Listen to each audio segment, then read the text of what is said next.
आज इस वार्षिकोत्सव कार्यक्रम में इस विद्यालय के प्रबंधक मेरे बहुत ही आदरणीय श्री नेम सिंह यादव जी, डायरेक्टर बहुत ही प्रिय छोटे भाई शशिकांत जी, इस वार्षिकोत्सव में मुख्य अतिथि के रूप में पधारी ब्लॉक की एसडीएम सुश्री श्वेता जी, दूसरे मुख्य अतिथि के रूप में हमारे बीच पधारे हमारे बहुत ही आदरणीय बड़े भाई प्राचार्य श्री डॉक्टर शैलेंद्र शर्मा जी, भरथरा जीआईसी के प्रिंसिपल मेरे बड़े भाई आदरणीय पूरन सिंह पाल जी, मेरे साथ आए मेरे बहुत ही प्रिय भाई जेपी साकी जी, नेल्स फाउंडेशन के संस्थापक अध्यक्ष बड़े भाई श्री रंजीत सिंह जी, और पर्यावरण के लिए उनके साथ कदम से कदम मिलाकर कार्य करने वाले मेरे साथी भाई जयवीर सिंह पाल जी, मथुरा से पधारे हमारे भाई आदरणीय, आपका बहुत बहुत आभार और धन्यवाद। इस वार्षिकोत्सव में पधारे सभी बच्चों के माता पिता अभिभावक और इस आयोजन के केंद्र बिंदु हमारे सभी बच्चे, आपको बहुत बहुत आभार, अभिनंदन और स्नेह। एक लाइन के साथ मैं अपनी बात को शुरू करना चाहूंगा। बच्चे जरा सुनिए, चुनौतियों का सामना करके जो संघर्ष से जीतते हैं वो जीवन में सदैव सफल होते हैं। आपने देखा होगा, आदरणीय प्राचार्य जी ने कहा था, थॉमस एडिसन का उदाहरण दिया था, उसकी मां ने प्रेरणा बनी उसके लिए। उसके शिक्षक ने कह दिया था कि ये मूर्ख छात्र है, बिल्कुल ही डल है बुद्धि से। यदि मां उसको वो बता देती कि इस पत्र में ये लिखा हुआ है, मैं गारंटी के साथ कह सकता हूं वो बच्चा अपने जीवन में कभी सफल नहीं होता, वो निराश हो जाता, असफल हो जाता।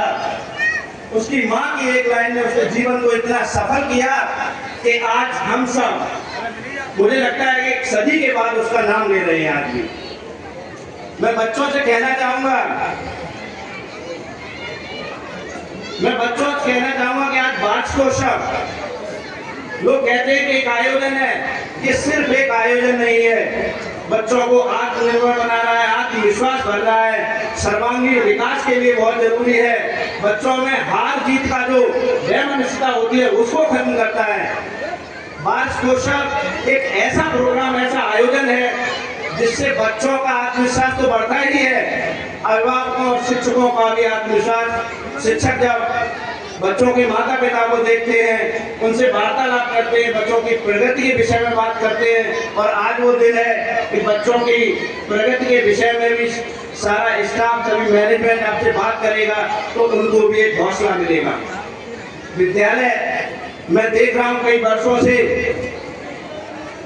शशिकांत जी मुझे लगभग हर वर्ष बुलाते हैं। आप लोग काफी लोग तो मतलब बोर हो गए होंगे देखते देखते, ये आदमी हर वर्ष आता है।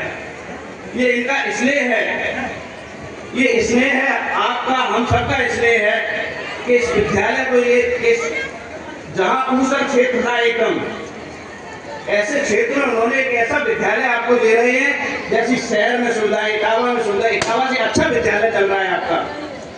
बहुत बहुत बधाई देना चाहूंगा उनको।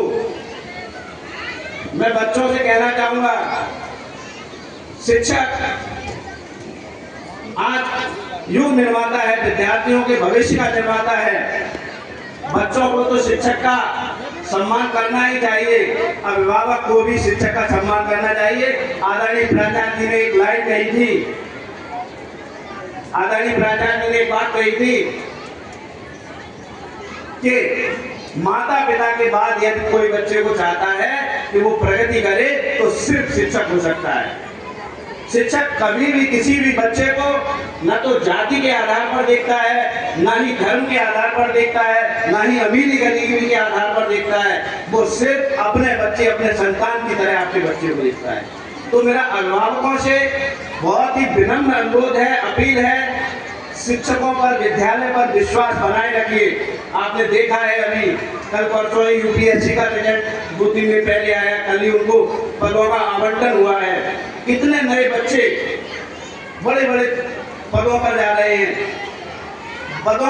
हैं, थोड़ा सा अभिभावकों को, हम सबको ये सोचना है कि हम अपने बच्चे पर दबाव न डालें कि उनका बच्चा फलानी चीज में सफल हो गया, फलानी सर्विस में चला गया, फलानी बिजनेस में हो गया, तो तुम भी वही करो। हर बच्चा कहीं ना कहीं कोई ना कोई स्पेशल कैटेगरी रखता है, स्पेशल कैरेक्टरिस्टिक रखता है, स्पेशल चरित्र होता है उसका। शिक्षक उसको पहचानता है। आप शिक्षक से बात करिए। बच्चा जिस फील्ड में जाना चाह रहा है, आज आप देख रहे हैं विज्ञान के क्षेत्र में भी बच्चे जा रहे हैं, संस्कृति के क्षेत्र में भी बच्चे जा रहे हैं, खेलकूद के क्षेत्र में भी बच्चे जा रहे हैं, सरकारी नौकरियों में भी जा रहे हैं और अच्छा बिजनेस भी कर रहे हैं। तो बच्चों को हमें पता होता है कि हमारा बच्चा किस ओर जा रहा है। बच्चों को कभी डिप्रेस मत कीजिए। उन्हें जैसे एडिसन की मां ने प्रेरणा दी थी, प्रेरित करिए। हमारा बच्चा हो सकता है, हर बच्चा बुद्धि से, दिमाग से एक जैसा नहीं हो सकता है। हो सकता है कि हम प्राचा जी से कम जानकार हो सकता है हमसे कम जानकार और कोई हो।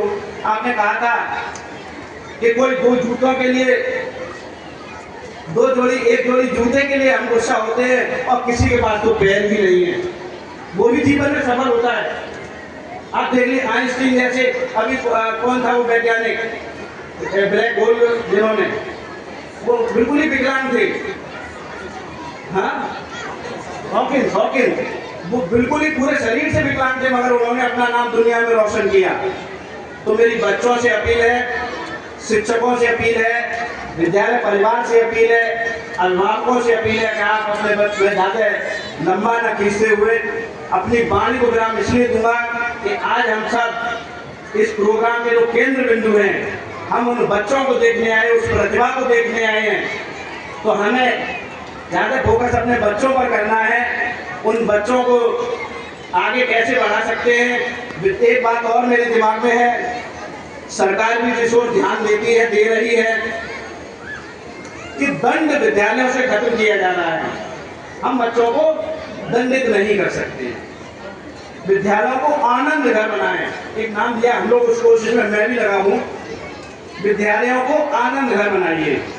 बच्चा विद्यालय में आकर ऐसा महसूस न करे कि हम कहीं जेल में आ गए, या वो टाइम देते कि कब छुट्टी होगी, कब हम घर जाएंगे। बच्चे को ऐसा लगे विद्यालय में कि हम यहीं बने रहे। हमने देखा है कुछ शिक्षकों के साथ बच्चों का व्यवहार ऐसा रहता है कि आप बच्चों से पूछेंगे छुट्टी के समय कि बेटा छुट्टी कर दें, बच्चा ये कहेगा नहीं सर, नहीं मैडम, अभी छुट्टी मत करिए। तो वो माहौल हम बनाए, वो वातावरण हम बनाए। मेरी शिक्षकों से और विद्यालय परिवार से अपील है, और अभिभावकों से इसलिए है, आपने देखा होगा कि जरा सी बात पर हम विद्यालय पहुंच जाते हैं कि हमारे बच्चे को किसी शिक्षक ने क्यों डांटा, क्यों मारा।